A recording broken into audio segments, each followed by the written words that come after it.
বাংলা সাহিত্যের অগুন্তি সম্ভার থেকে বাছাই গল্পের আসরে আজ শুনবেন বিখ্যাত লেখক প্রেমেন্দ্র মিত্রের অসাধারণ গল্প হাতির দাঁতের কাজ।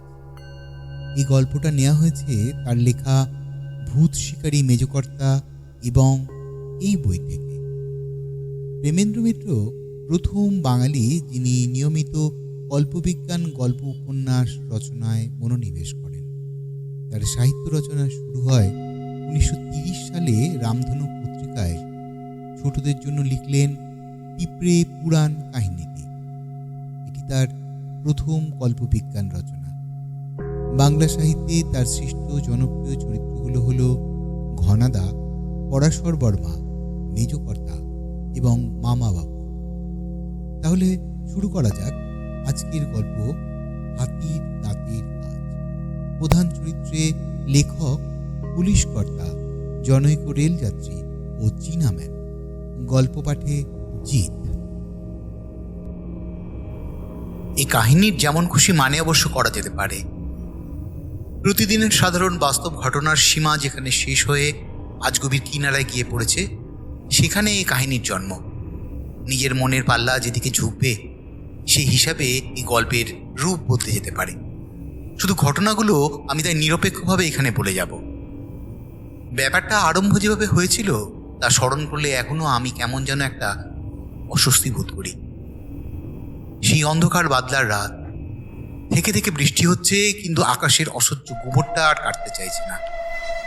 মোগলসরাই স্টেশনের 3rd ক্লাসের ওয়েটিং রুম ঠিক নয়, টিনের চাল দেওয়া বিশাল শেডের তলায় একেবারে একলা রাত 2টোর একটা ট্রেনের জন্য অপেক্ষা করছি। আর আকাশের মেঘের ডাকের সঙ্গে পাল্লা দিয়ে চারিধারে ইঞ্জিনের শান্টিং, মালগাড়ির পরস্পরের সঙ্গে ধাক্কা ও বিশাল জংশন স্টেশনে অসংখ্য অস্বাভাবিক অদ্ভুত আওয়াজ শুনছি। বিশাল ট্রেনের শেডের মাঝখানে মিটমিট করে যে একটিমাত্র তেলের আলো জ্বলছে, তাদের সামনের অন্ধকার একটু তরল হয়েছে মাত্র। শেডের কোণে কোণে সে আলো একেবারেই পৌঁছায়নি।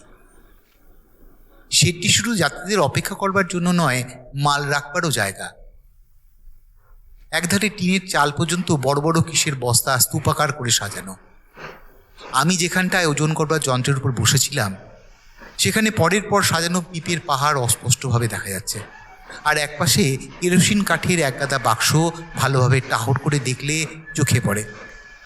মাঝে মাঝে বাইরের উজ্জ্বল বিদ্যুৎ চমকে সমস্ত শেড আলোকিত না হয়ে উঠলে অবশ্য এই সমস্ত আমি লক্ষ্য করতাম কিনা সন্দেহ। বিদ্যুতের আলো মিলিয়ে যাওয়ার সঙ্গে সঙ্গে প্রতিবার সমস্ত শেড আরও অন্ধকার হয়ে উঠছে, যেন কেমন একটা অস্বস্তিকর অদ্ভুত মিষ্টি গন্ধ বাতাসে ভারী হয়ে আছে। ঘোরালো অন্ধকারে জায়গাটা লাগছে রহস্যময়। শখ করে অবশ্য এই জায়গায় আসেনি। স্টেশনের কোনো ওয়েটিং রুমে জায়গা না পেয়ে বাধ্য হয়ে এখানে আসতে হয়েছে। 2nd ক্লাস ওয়েটিং রুমের সব কটা আসনই ভর্তি। ইন্টার ক্লাসের জন্য নির্দিষ্ট ঘরটিতে কি একজন যাত্রী হঠাৎ ভয়ঙ্কর অসুস্থ হয়ে পড়ায় ভয়ানক গোলযোগ ও বিশৃঙ্খলা। মাত্র ঘণ্টাখানেক অপেক্ষা করলেই গাড়ি পাওয়া যাবে জেনে সে সেইখানেই আশ্রয় নিয়েছি।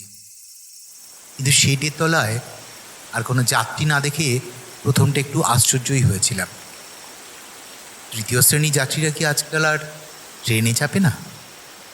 তবে রাত এখন অনেক। বৃষ্টি সত্ত্বেও স্টেশনের প্ল্যাটফর্মেই হয়তো কোনো রকমে আশ্রয় নিয়েছে, এমনও হতে পারে। নির্জন শেডের ছমছমে অন্ধকারে বসে থাকতে থাকতে মনে হচ্ছিল আমারও প্ল্যাটফর্মে কোনো রকম একটা আশ্রয় খোঁজাই ভালো ছিল। হাতঘড়িটার উজ্জ্বল ডায়ালের দিকে চেয়ে দেখলাম সবে 1টা বেজেছে। আরও 1 ঘন্টা এই শেডের তলায় কাটাতে হবে জেনে মনটা বিশেষ প্রসন্ন হয়ে উঠল না। ভয় কাতুরে আমি মোটেই নই। এত বড় জংশন স্টেশনে যাত্রী নিবাসে বসে ভয় পাওয়ার কোনো কথাও নয়। তবুও আবছা অন্ধকারে চারিধারে স্তূপাকার মালের মাঝখানে বসে থাকতে থাকতে অস্বাভাবিক নির্জনতার জন্যই বোধহয় কেমন যেন একটা অস্বস্তি বোধ করছিলাম। বাইরে শান্টিং প্রভৃতির শব্দ ও মেঘের ডাকের ফাঁকে ফাঁকে ঘরের এক কোণ থেকে কাঠপোকার কাঠ কুড়ে কুড়ে ফুটো করবার একঘেয়ে শব্দ শোনা যাচ্ছে। একবার একটা শব্দে চমকে উঠে দেখলাম প্রকাণ্ড একটা ইঁদুর বস্তাগুলোর উপর থেকে দ্রুত বেগে নেমে অন্ধকারে কোণে চলে গেল। কিন্তু সেসব অস্বস্তির কারণ হিসাবে ধর্তব্যের মধ্যেও নয়। 15 মিনিট আরও এইভাবে কেটে যাওয়ার পর কিন্তু সত্যি অস্বস্তিটা যেন অত্যন্ত বেড়ে গেছে মনে হলো। বড় রেল স্টেশনে শব্দের কোনো ধরাবাঁধা নিয়ম নেই। হঠাৎ মাঝে মাঝে সব একেবারে থেমে যায়, তারপর আবার শুরু হয় অতর্কিতে। এখন যেন শব্দের বিশৃঙ্খলার মধ্যে সেরকম একটা ফাঁক পড়েছে। আকাশে মেঘের ডাক নেই, কেটো পোকাটাও যেন ক্লান্ত হয়ে থেমে পড়েছে। অসাধারণ একটা নিস্তব্ধতা। সেই নিস্তব্ধতা আমার পিছন দিকে খুব কাছাকাছি আচমকা একটা প্রচণ্ড ফোঁসফোঁসানির শব্দে ভেঙে গেল। এটা যে নিকটের কোনো লাইনে ইঞ্জিনের স্টিম ছাড়ার আওয়াজ তা বুঝেও চমকে ফিরে না তাকিয়ে পারলাম না, এবং সেই মুহূর্তেই নিজের অনিচ্ছা সত্ত্বেও সমস্ত গা কাঁটা দিয়ে উঠল। বিচার করে দেখলে গায়ে কাঁটা দিয়ে ওঠার এমন কোনো হেতু অবশ্য ছিল না, কিন্তু যে ঘরে এতক্ষণ নিজেকে একা বলে জেনে এসেছি সেখানে অচম্বিতে ঠিক নিজের পিছনেই এক অপরিচিত সাদা মূর্তিকে বসে থাকতে দেখলে প্রথমটা একটু বিচলিত হয়ে ওঠাই অস্বাভাবিক বোধ হয় নয়। আশ্চর্যের কথা এই যে লোকটা আমার ঠিক পিছনে ওজন করবার যন্ত্রের উপর এসে বসলেও কখন সে ঢুকেছে টেরও পায়নি। এখনও লোকটা ঠিক পাথরের মূর্তির মতো নিশ্চল, এতটুকু সারা শব্দ নেই। আবছা আলোয় অনেকক্ষণ ধরে লোকটাকে নজর করে দেখলাম দুটো হাঁটুর উপর ভর দিয়ে মাথা নিচু করে বসে আছে। পাশে একটা ছোট বোঁচকা। পোশাক ও মুখের যেটুকু দেখা যাচ্ছে তাতে সাধারণ দরিদ্র একজন চীনাম্যান বলে সহজেই বোঝা যায়। বুঝে একটু বোকাই হলাম। এরকম নির্জন জায়গায় একজন সঙ্গী পেলে খুশি হওয়ার কথা, দুটো আলাপ করে বাঁচা যায়, কিন্তু চীনাম্যানের সঙ্গে কী আলাপ করব? বাধ্য হয়ে তাই আবার মুখ ফিরিয়ে চুপ করে বসে রইলাম। চীনাম্যানও আমার সম্বন্ধে সম্পূর্ণ নির্বিকার বলেই মনে হলো। শেডের তলায় আর কেউ আছে বলে তার যেন খেয়ালই নেই। মিনিট 5 এভাবে কাটবার পর আরেকবার কৌতূহল ভরে তার দিকে ফিরে তাকিয়েছি। এমন সময় বাইরের বিদ্যুৎ চমকে উঠল। মাত্র 1 সেকেন্ডে সেই উজ্জ্বল আলো আমার পক্ষে যথেষ্ট। চীনাম্যান মুখ ফিরিয়ে আমার দিকে একবার তার তেরছা আধবোজা চোখ তুলে অদ্ভুতভাবে তাকিয়েই মুখ ফিরিয়ে নিল, কিন্তু আমি তখন যা দেখবার তা দেখতে পেয়েছি। লোকটার গালের বাঁ ধারে একটা লম্বা কাটা দাগ, বাঁ ভুরুর কোণে থেকে কানের ধার পর্যন্ত টাটকা ও জমাট রক্ত মিশে দগদগে হয়ে আছে। হঠাৎ ভয়ঙ্করভাবে চমকে ওঠায় আমার মুখ থেকে একটা অস্ফুট একটা শব্দ নিজের অজান্তেই বেরিয়ে গেছিল, কিন্তু চীনাম্যানের তাতে ভ্রুক্ষেপও দেখা গেল না। হাঁটুর উপর ভর দিয়ে আগের মতোই নিঃশব্দে নিশ্চল নিষ্পন্দভাবেই সে বসে রইল। মুখের অত বড় কাঁটাটা যেন তার কাছে কিছুই নয়। এবার রীতিমতন অস্থির হয়ে উঠলাম। এরকম অদ্ভুত সঙ্গীর সঙ্গে এই নির্জন জায়গায় বসে থাকবার মতো মনের জোর তখন সত্যি হারিয়েছি। বাইরের বৃষ্টিটা আবার জোরে পড়তে শুরু করেছে। তা সত্ত্বেও উঠেও প্ল্যাটফর্মে চলে যাব ঠিক করলাম। সঙ্গে ছোট সুটকেসটা তুলে নিয়ে উঠতে যাচ্ছি, এমন সময় বাইরে অনেক লোকের গোলমাল শোনা গেল। গোলমালটা এদিকেই আসছে। দেখতে দেখতে কয়েকটা টর্চের আলো শেডের ভিতর এসে পড়ল। তারপরে কয়েকজন রেল পুলিশ ও একজন কর্মচারী আবির্ভাব। টর্চের উজ্জ্বল আলো আমার দিকে ফেলেই হিন্দুস্তানি দারোগা সাহেব একটু যেন বিস্মিতভাবে এগিয়ে এলেন। আপনি আপনি কতক্ষণ আছেন এখানে? অবাক হয়ে বললাম, তা প্রায় 1.5 ঘন্টা।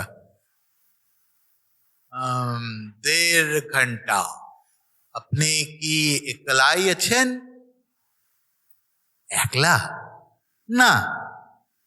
আমার কথা শেষ করতে না দিয়েই দারোগা সাহেব উৎসুকভাবে বললেন, আর কে ছিল এখানে? চীনাম্যান। একজন চীনাম্যানকে দেখেছেন?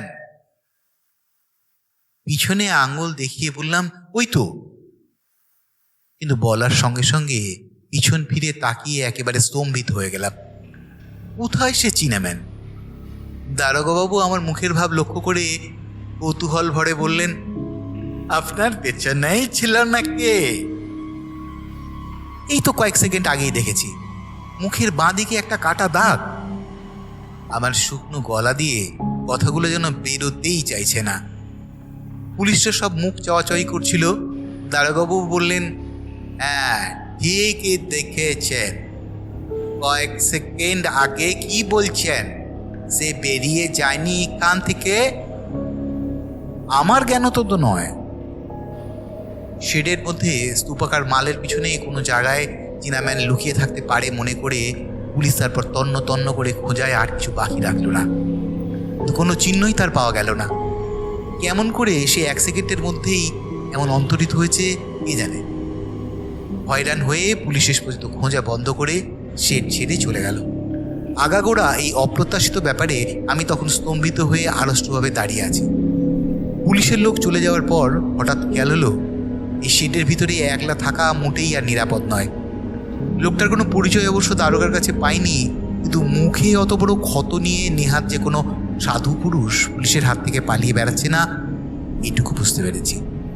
তাছাড়া এই শেড থেকে অন্তরিত হওয়ার ব্যাপারে কোনো ব্যাখ্যাই যে আর পাওয়া যায় না। কথাটা মনে হতে এই সমস্ত শরীরটা শিউরে উঠল একবার। না, আর এখানে এক মুহূর্ত নয়। সুটকেসটা নিচে নামিয়ে রেখেছিলাম, সেটা তুলে নিয়ে মেঝের উপর কি একটা জিনিস পড়ে রয়েছে বলে মনে হলো। জিনিসটা তুলে আলোর নিচে নিয়ে গিয়ে ভালো করে দেখে বেশ অবাক হলাম। হাতির দাঁতির খোদাই অপরূপ একটা খুদে মূর্তি। এসব জিনিসের সঙ্গে যেটুকু পরিচয় আমার আছে তাতে বুঝলাম কোনো উঁচু দরের চীনে কারিগর ছাড়া এমন জিনিস কেউ করতে পারে না। মাত্র 1 বিঘত পরিমাণ মূর্তিটির সমস্ত অঙ্গ, মায়ের চোখের ভুরু পর্যন্ত অপরূপ কৌশলে খোদাই করা। হাতির দাঁতের তৈরি সাধারণ চীনের মূর্তির মতন কাল্পনিক দৈত্য দানবের রূপ এটিতে নেই। সাধারণ একজন চীনে মজুর শ্রেণীর লোকের পিঠে ঝোলা বেঁধে একটু নুয়ে পড়ে দাঁড়িয়ে আছে। অদ্ভুত শুধু সেই খুদে মূর্তির চোখের চাহনি আর মুখের সূক্ষ্ম বিদ্রুপে রেখা ফোটানোর কায়দা। মূর্তিটা যে চীনাম্যানই তাড়াতাড়িতে ফেলে গেছে এ বিষয়ে কোনো সন্দেহ নেই, কিন্তু আমি এখন কি করি? যেখানকার জিনিস সেখানে রেখে যাব, না জমা দেব পুলিশের জিম্মায়? শেষ পর্যন্ত কিন্তু লোভই জয়ী হলো। এমন অপরূপ শিল্প কৌশলের নিদর্শন চুরি করতেও বুঝি সত্যিকারের সমাজদারের বাধে না। আমি তো ঠিক চুরিও করছি না। মূর্তিটা সুটকেসের ভিতর ভরে আমি শেড থেকে বেরিয়ে পড়লাম, কিন্তু সে মূর্তি আমি বাড়ি নিয়ে আসতে পারিনি। পথেই সে মূর্তি আমার হাত থেকে খোয়া গেছে। কেমনভাবে আমি তা হারালাম সেই কথাই এবার বলি। রাত্রির 2টো ট্রেন 8 ঘন্টা লেট করে যখন স্টেশনে এসে পৌঁছলো তখন বৃষ্টি মুষলধারে পড়তে আরম্ভ করেছে। সেই বৃষ্টির ভিতর ভালো কামরা খোঁজবার উৎসাহ আর ছিল না। সামনে যে কামরাটা পেলাম তাতেই উঠে কিন্তু খুশি হয়ে গেলাম। কামরাটা একেবারে খালি। একটা বাঁক দখল করে শুয়ে পড়লে এরপর যত লোকই উঠুক না কেন বাকি রাতটা ঘুমের ব্যাঘাত আর হবে না। ঘুমোবার আয়োজন করবার আগে কিন্তু আরেকবার মূর্তিটা বের করে দেখবার কৌতূহল জয় করতে পারলাম না। ট্রেনের জোরালো আলোয় তার কারুকার্য আরো ভালো করে দেখবার সুবিধা হবে বলে সুটকেসটা খুলে ফেললাম, কিন্তু কোথায় মূর্তি? সব জিনিসের উপরে যে সেটিকে রেখেছিলাম সে কথা স্পষ্ট আমার মনে আছে। সুটকেসটি যেরকম জিনিসের ঠাসা তাতে নাড়াচাড়ায় ওলট পালট হয়ে যাওয়ার সম্ভাবনা নেই, তবুও সন্দেহভাজনের জন্য উপরের কাপড় চোপড়গুলো এক এক করে তুলে ফেললাম। দেখলাম সেই মূর্তিটা আছে ঠিক, কিন্তু একেবারে সিল্কের রুমালে জড়িয়ে সেটাকে রেখেছিলাম বলে কোনো মতেই স্মরণ করতে পারলাম না। অবশ্য তখন মাথার অবস্থা আমার খুব ভালো ছিল না। অত বিমূঢ়তার মধ্যে এইভাবেই রেখে থাকবো মনে করে সিল্কের রুমাল খুলে সেটা বের করলাম। ট্রেনের জোরালো আলোয় তার অপূর্ব কারুকার্য সত্যি আরো স্পষ্ট হয়ে উঠল, কিন্তু একটা খুঁত সেই সঙ্গে দেখতে পেয়ে মনটা খারাপ হয়ে গেল। শেডের ম্লান আলোয় এ খুঁতটা ধরা পড়েনি। চীনাম্যানের হাত থেকে অসাবধানে মেঝেতে পড়বার সময় বোধহয় মূর্তিটার মুখের বাঁ ধারে একটু চির খেয়ে গেছে, সামান্য একটু সূক্ষ্ম দাগ মাত্র। কিন্তু এমন মূল্যবান জিনিসের এতটুকু খুঁত থাকলেও মন ক্ষুণ্ণ হয়। সযত্নে মূর্তিটাকে আবার সিল্কের রুমালে জড়িয়ে সুটকেসের ভিতর তুলে রাখলাম। তারপর সুটকেসটি মাথার কাছে রেখে পুলিশের ফেরারি আসামি সাধারণ একজন চীনাম্যানের হাতে এমন দামি জিনিস কেমন করে এসে পড়েছিল ভাবতে ভাবতে কখন যে ঘুমিয়ে পড়েছি জানি না। ঘুমের ভিতর অস্পষ্টভাবে সেই চীনাম্যানকেই যেন স্বপ্ন দেখছিলাম। আমার মাথার কাছে দাঁড়িয়ে অজানা ভাষায় সে যেন কি বলে আমায় শাসাচ্ছে। হঠাৎ আমার মাথাটা ধরে সজোরে সে এক ঝাঁকুনি দিল। ঘুমটা সহসা ভেঙে গেল। সবই চোখ খুলে তাকিয়ে দেখি চীনাম্যান নয়, একজন ভদ্রলোক আমার গায়ে ঠেলা দিয়ে জাগাচ্ছে। বিমূঢ়ভাবে উঠে পড়লাম। ট্রেন একটা স্টেশনে এসে থেমেছে। বাইরে কুলি ও যাত্রীদের হাঁক ডাক শোনা যাচ্ছে। এতক্ষণে ভদ্রলোকের কথা আমার কানে গেল। কিরকম ঘুমোচ্ছেন মশাই? ট্রেনে এমন অসাবধানে কেউ ঘুমোয়? কেন, কি হয়েছে? কি হয়েছে দেখতে পাচ্ছেন না? দেখতে আমি মুহূর্তেই পেলাম। আমার সুটকেস খোলা, কাপড় চোপড় জিনিসপত্র তছনছ হয়ে কিছু বাঙ্কের উপর, কিছু কামরার নিচে পড়ে আছে। টাকা কড়ি ছিল নিশ্চয়ই। দেখুন কি গেছে। টাকা কড়ি নয়, কি যে গেছে আমি সুটকেসের ওই অবস্থা দেখবা মাত্রই বুঝেছি। তবু দুরাশায় ভরেই সমস্ত কামরায় ছড়ানো জিনিসপত্র ও সুটকেস আমি তন্ন তন্ন করে খুঁজে দেখলাম। না, সেই মূর্তিটা ছাড়া আর সব জিনিসই ঠিক আছে।